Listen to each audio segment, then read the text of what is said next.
Hola amigos, gracias a Destiny Hobby Center vamos a tapar 2 sobres más, esta vez Battle of Legends y Legacy of Destruction. Vamos a ver qué tal nos va con Legacy of Destruction. Gracias a nuestros amigos de Destiny Hobby Center.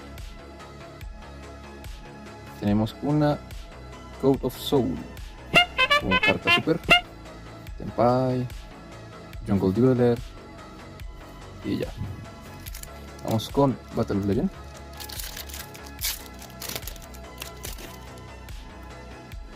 Birdman, Toytime, una Phantom of Jubel, wow,